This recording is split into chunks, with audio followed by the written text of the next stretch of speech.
If I'm getting calf tightness in one location on my calf, like a little lump or a little muscle knot, um, are calf raises going to be effective to help kind of alleviate that tightness? So I think the first thing or first question to answer is why is your calf tight in the first place, and why is it tight in a particular spot? And the answer to that is we don't know all the reasons behind it. What I would say, the best argument is probably that the brain is causing tightness in that area because likely it's protecting that area. Now, the reasons for that could be a lack of strength, they could be a lack of mobility. There's a lot of different things going on. But we do know that to fix this, calf raises in a lot of cases are going to be a good go-to. Now, the main thing that people get wrong with calf raises is they don't train them like other leg muscles. So they train them too frequently and they train them too light. And actually, when you're running, the calves take up to about 10 times body weight in terms of force. So you actually need to train your calves in a much lower rep range and less frequently. So at the moment, for example, I would train my calves twice a week, and I would do a straight knee variation where you've got a straight leg, 3 sets of anywhere from 5 to 8 reps, and then I would do a bent knee variation, same thing, 3 sets of 5 to 8 reps. You would definitely get stronger and bigger calves doing this, and you'll also sort out a lot of tightness in that area. Again, this is going to work definitely for you, but in a lot of cases, it does help people with tight calves. So hopefully that answers that fairly clearly. Train your calves heavier, less frequently, and also when you're doing them, just make sure you're going through a full range of motion. So make sure you're pausing at the bottom of your calf raise and then nice and controlled all the way to the top, pausing there, and then make sure you're going heavy enough on those. The next question is to do with knee caving when squatting. So this was from a client on WhatsApp this week. Is my knees caving slightly when I'm squatting? Is this bad or harmful? Is this going to, make my knee pain worse? So this is like probably one of the biggest myths I see on Instagram and on the internet, is that knee cave is bad. And you want to think of this a little bit like the whole thing with nutrition now that's been debunked about good and bad foods. There's no such thing as good and bad foods. You just have different foods and they have different amounts of calories and nutrients. And the same thing here with knee cave. If you demonize a movement, so knee cave, and you never train this, the problem with this is number one, you don't do it in the gym. And then number two, when you're walking around day to day and you're doing daily activities, you never let your knees cave in. And the problem with this is that knee cave is a perfectly like normal and natural movement, and you should be training it as well. And so when you demonize a movement, number one, as I said, you don't train it in the gym, but then in every other daily activity you do, you also don't train it. So you lose a lot of mobility at your hip because you lose internal rotation at your hip because you never let your knees cave in. That can actually cause more issues than prevent any issues. So the biggest advice I can give you with that is to actually, especially in things like squats, lunges, day-to-day tasks, just experiment a bit, explore your movement, let your knees cave in. In the gym, practice movements where you're letting your knees cave in, practice movements where you're not letting your knees cave in. Don't be so rigid with your form and just experiment a bit. So no, knee cave isn't bad. It's not going to make your knees worse. In a lot of cases, avoiding it will make your knees worse. And this is down to what I've seen treating people, but also the research supports this as well. So like it's fairly concrete within the rehab world.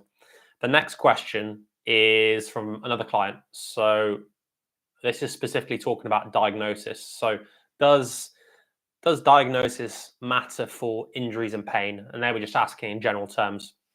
For example, if you have, let's stay on knees, if you have a knee injury and someone's diagnosing you with, let's say, you've damaged your ACL, you've damaged your MCL, you have an issue with your kneecap, and they're very, very specific about this.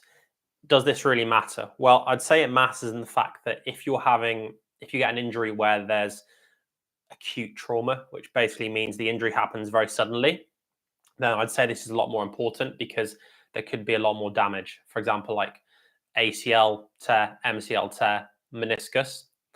But if you've had chronic knee pain for a long period of time and it's not extremely painful, but the pain has just been there for a few years or longer than that, then really focusing on the diagnosis isn't going to help you. What I like to do with clients, if I can avoid it, when dealing with more chronic issues like this, with knee pain, with back pain, whatever the pain is to focus on the positives and what they can manage and then build from there.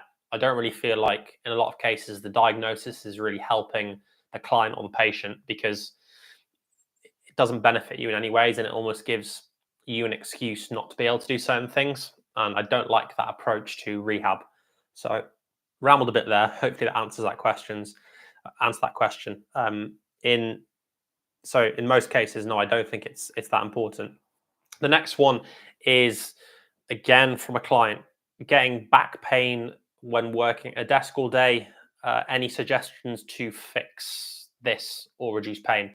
So one of the best things you can do is to ideally build an environment that you're working in that's very, very comfortable and adaptable. Now, this is obviously very challenging if you don't work from home. But for example, I've got a standing desk, which allows me to change the height of the desk. And this means that I'm definitely not standing all day, but if I get uncomfortable sitting for a while, I can increase the height of the desk and then I can stand for a little bit. When I get uncomfortable standing, then I could decrease it further and actually just go to like a kneeling position.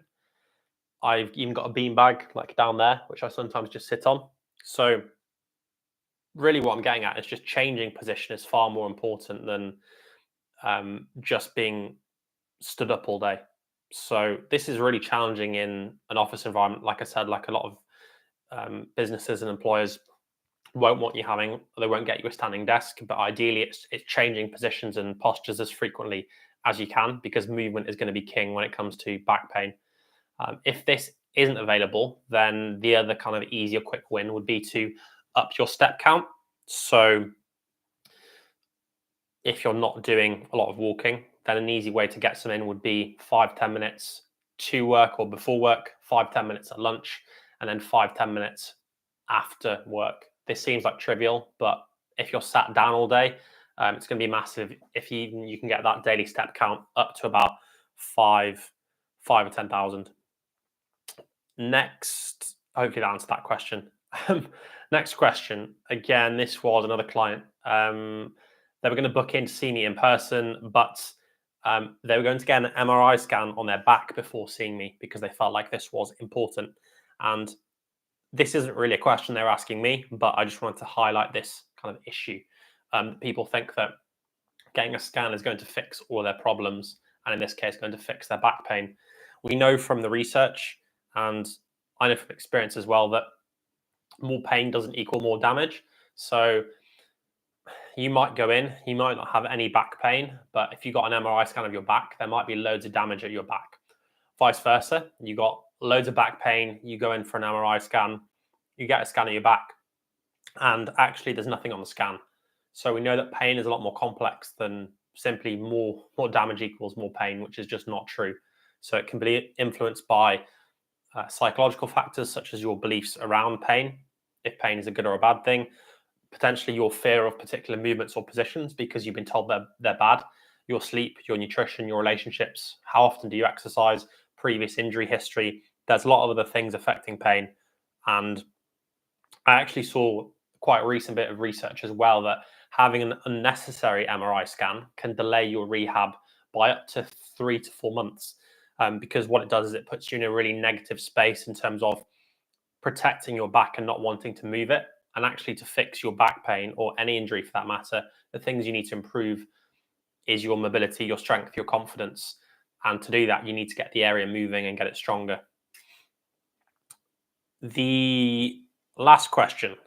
This is going to be a short live, but I'm not particularly bothered at the moment because no one's watching. The last question, again, from another client. Is yoga / Pilates beneficial to do alongside strength training or rehab? So I think from a social point of view, if you really enjoy going to yoga or Pilates and you find it fun or you enjoy it and it relaxes you, I think that's great. But there's a but here. But from a mobility point of view, I think there's more effective things you can be doing if you're purely going to it just to improve your mobility and your performance. I feel like you could get much better bang for your buck just spending 5 minutes warming up in a session, doing some targeted mobility, and actually just getting more steps in daily and weekly. I feel like that would give you much better bang for your mobility and general health. But obviously, if you're doing it for a social thing, there's absolutely no issue with that.